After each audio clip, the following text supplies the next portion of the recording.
Doris, wir stehen heute vor einem Modell, wo eine Dehnfuge gezeigt wird. Kannst du uns die mal bitte erklären? Wir sehen hier die QNEX Dehnfuge als innenliegendes Dehnfugenband. Dehnfugenband innenliegend, das ist ein gutes Stichwort. Es gibt ja noch eine andere Möglichkeit.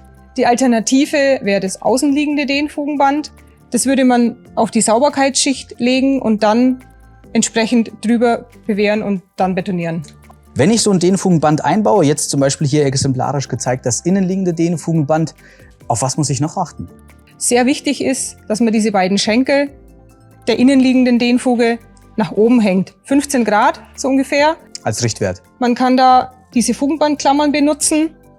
Die setzt man an, befestigt sie hier, wie du es hier schon sehen kannst, und hängt die dann mit einem Draht an die Bewehrung, dass die 15 Grad nach oben stehen, dass der Beton schön drunter laufen kann, dass wir gut verdichten können.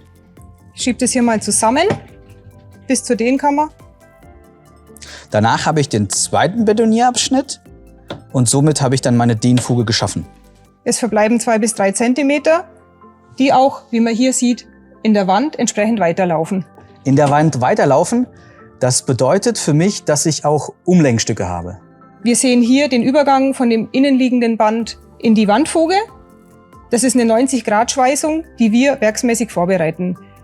Werksmäßig vorbereiten? Wie sieht es eigentlich aus, wenn ich ein Produkt habe oder eine Bodenplatte habe, die über 25 Meter hinausgeht? Genau dann wird es notwendig zu schweißen, denn unsere Bänder sind auf 25 Meter Rollen. Das ist so das, was man noch ganz gut handeln kann. Danach wird es zu schwer. Wenn aber dann die Fuge länger wird, muss man die Stöße auf der Baustelle schweißen. Stumpfstöße, wo Bänder direkt aneinander geschweißt werden, dürfen auf der Baustelle von geschultem Personal geschweißt werden. Und alle anderen Formteile fertigen wir im Werk?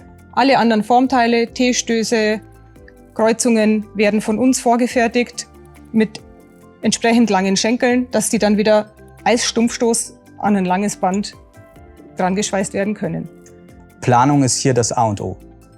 Du hast es erkannt, Planung im Vorfeld ist das Wichtigste, dass man Versprünge planen kann, Formteile planen kann und auf der Baustelle dann alles passend eingebaut werden kann.